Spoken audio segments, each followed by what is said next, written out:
Assalamualaikum warahmatullahi wabarakatuh. Halo anak-anak, good morning. Kesempatan kali ini anak-anakku perlu perhatikan dan pahami bahwa hari ini Bapak akan menerangkan berbagai macam bacaan atau reading text di dalam bahasa Inggris. Perlu saya kenalkan di kelas 10 biar nanti di kelas 11 dan 12 kalian lebih perhatian dan lebih bisa memahami dengan sempurna. Maka dari itu ikutilah dan pahamilah dari rekaman Bapak ini untuk kelas 10 khususnya kelas IPA dan kelas IPS. Anak-anak, untuk lebih didalami bahwa di dalam bacaan bahasa Inggris itu ada 14 macam. Tetapi kalian nanti di kelas 10 akan menemukan banyak bacaan recon, naratif, deskriptif dan lainnya yang lebih mudah. Ada 4 yang primer di kelas 10 yang kalian mungkin harus dipelajari dengan baik. Untuk yang pertama adalah bacaan recon. Recon ini adalah menceritakan tentang kejadian yang telah lampau. Jadi kalian lebih sigap untuk mengenal dulu apa pengertian daripada recon. Kemudian yang kedua adalah naratif. Naratif itu adalah bacaan yang memberikan sebuah hiburan untuk dibaca sehingga para pembaca atau para pendengar kalian semuanya akan merasa senang dengan cerita-cerita yang ada di dalamnya. Maka dari itu untuk bacaan recon dan naratif ini sering kita temukan pada pembelajaran pada chapter-chapter awal di kelas 10. Juga nanti akan juga dibahas pada chapter-chapter di kelas 11 pada semester genap, tapi lebih menganalisa. Oke, kita lanjutkan. Selanjutnya mengenal anekdot. Anekdot itu apa? Anekdot adalah bacaan yang memberikan nuansa penjelasan kepada orang lain dengan melihat kategori-kategori cerita atau pengalaman-pengalaman yang tidak lazim, pengalaman-pengalaman yang lucu, cerita aneh dan sebagainya. Kemudian selanjutnya kalian akan mengenal yaitu spoof. Spoof itu adalah bacaan yang menceritakan kembali tentang kejadian yang pada akhirnya cerita itu ternyata lucu. Jadi kalian ketemu dengan cerita-cerita seperti itu. Kalian mungkin bisa mendengarkan sebuah rekaman atau mendengarkan sebuah cerita. Awalnya serius tapi ternyata kalian temukan di akhir-akhir itu adalah bacaan atau pendengaran kita yang memberikan kita sebuah humoris. Oke, berlanjut.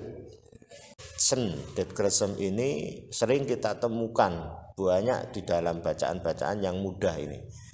Mudah kita jangkau, mudah kita ketahui dan mudah kita pahami. Apa itu deskriptif? Deskriptif adalah menggambarkan seseorang atau tempat di mana seseorang itu menggambarkan sesuatu dengan jelas menurut backgroundnya, menurut yang dia pahami sesuai dengan konsep yang ada. Kemudian anak-anakku semuanya perhatikan report. Nah, report itu apa? Report adalah menyampaikan laporan, namanya juga report, menyampaikan laporan kembali tentang sesuatu yang bersifat umum.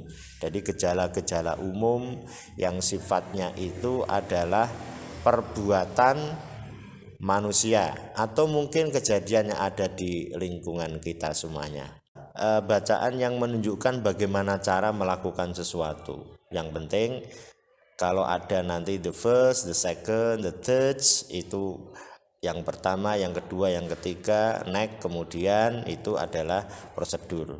Sangat mudah sekali kalau kita lihat teorinya, dan tapi kalian butuh perlu action. Ini biasanya kita nanti akan sampaikan bahwa bacaan ini ada pada perilaku membuat sesuatu atau melakukan sesuatu dengan tahapan. Selanjutnya, explanation. Explanation itu apa? Explanation adalah bacaan yang menjelaskan kenapa dan bagaimana sesuatu itu bisa terjadi. Di tempat bekerja, sesuatu itu bekerja ada di lingkungan kita, sesuatu itu terjadi ada di lingkungan teman kita dan sebagainya. Untuk kita jelaskan secara natural atau mungkin sosio-kultural, budaya sosialnya bagaimana. Yang penting singkat dari kan pembaca tentang peristiwa yang terkini yang dianggap sangat penting. Berarti berita-berita yang kalau kalian melihat judul di dalam koran pada newspaper highlights itu atau judul utama itu adalah news item, berita-berita yang baru viral, yang baru terkenal, yang baru muncul itu adalah news item. Kemudian selanjutnya adalah review. Review itu adalah bacaan yang tujuannya adalah mengkritik sebuah karya seni atau sastra di khalayak ramai. Jadi misalnya mereview buku, mereview bacaan, mereview karangan-karangan yang mungkin nanti kita latihan, kalian misal membuat karangan nanti direview oleh temanmu, itu adalah contoh sederhana. Oke, next. Selanjutnya adalah analytical exposition. Analytical exposition itu apa? Bacaan yang mempengaruhi pembaca bahwa ada masalah tertentu yang perlu mendapat perhatian, dianalisa. Ada berita viral dianalisa dengan baik, ada informasi yang viral dianalisa dengan baik, itu analytical exposition. Kemudian hortatory exposition, ini hampir sama tapi bedanya adalah ini mempengaruhi, lebih banyak mempengaruhi yang seharusnya dilakukan itu demikian. Jadi sifatnya advice, memberikan nasihat atau memberikan perilaku. Discussion ini mengetengahkan suatu masalah atau isu yang ditinjau paling tidak dari dua sudut pandang yang berbeda. Jadi nanti kalau kita diskusi ada kelompok A, kelompok B membahas tentang tema atau tag ini, dan nanti munculnya apa? Kalau munculnya nanti adalah sebuah solusi atau mungkin persediaan dulu, boleh kita nanti ada solusi yang kita tengahkan.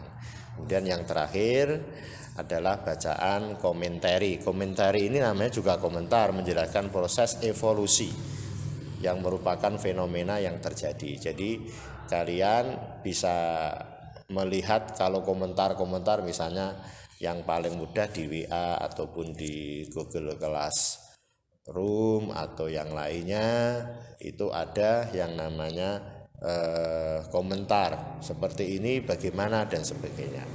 Oke, itu yang bisa Bapak sampaikan sekilas. Mudah-mudahan kalian semuanya bisa memahami dan menelaah dengan baik. Yang penting secara singkat Bapak yang Bapak sampaikan ini kalian bisa memahami dengan baik. Terima kasih. Thank you very much for attention.